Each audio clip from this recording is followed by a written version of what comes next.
的漫画啊，这个漫画，这个加拿大多伦多的黄先生黄维克啊，他的一个推文，7个小时以前的这个推文呢是这么写的，叫狗哨政治啊，叫 Dog Whistle 啊 ，The Dog Whistle 啊，就是爆料革命，这个吹口哨革命啊，这怎么说的呢？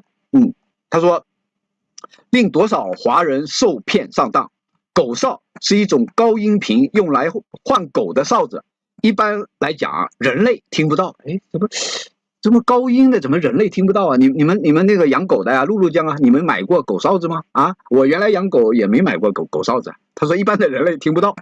狗哨政治是指政治人物用特定的暗语向特定的人群发送政治信息。哦，密码呀，模式密码。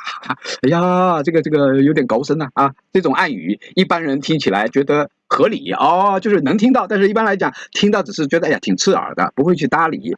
但他们里面有特别的含义。川普就从尼克松身上学来了这些招数，因为人们可能已经忘了70年代，上个世纪的70年代，50年前尼克松的水门事件啊，比如川普常常挂在嘴边的法律与秩序 （law and order）， 这就是尼克松当年发明的。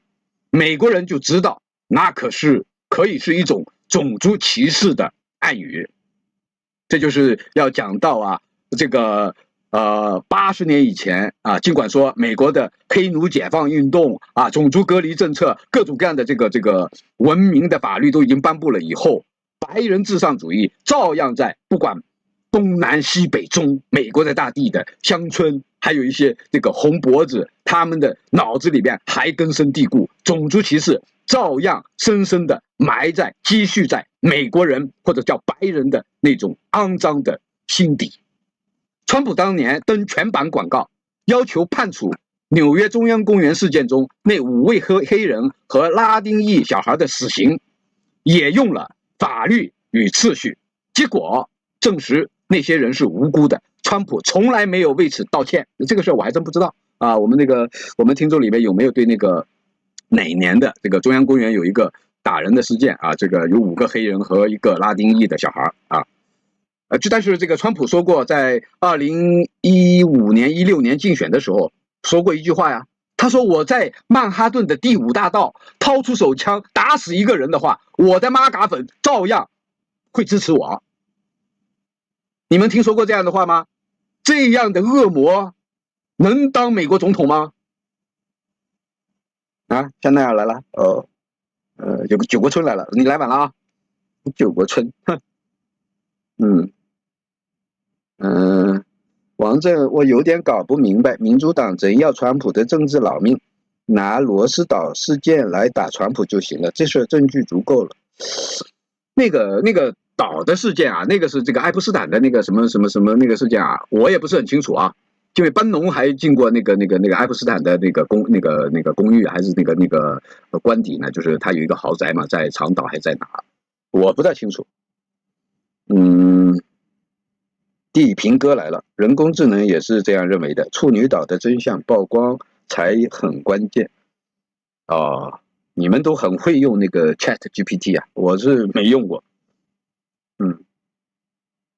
好，77位，这个我们接着啊。川普心里也很清楚，所谓的边境非法移民，一部分是合法的寻求政治庇护，真正的非法移民都是合法坐飞机来的，而非法不走。这个我不太明白。真正的非法移民都是合法坐飞机来，而非法不走。我不知道这个有点念起来有点不好理解啊。美国要走民粹道路了。要开始排挤外人了，很多华人说这个民应该包括我，华川粉、华人、黄皮肤人、亚洲人，这个外绝对不是我啊，外国人不是我是支持 MAGA 的，我是支持川普的，不应该排我。华人有点自作多情了啊。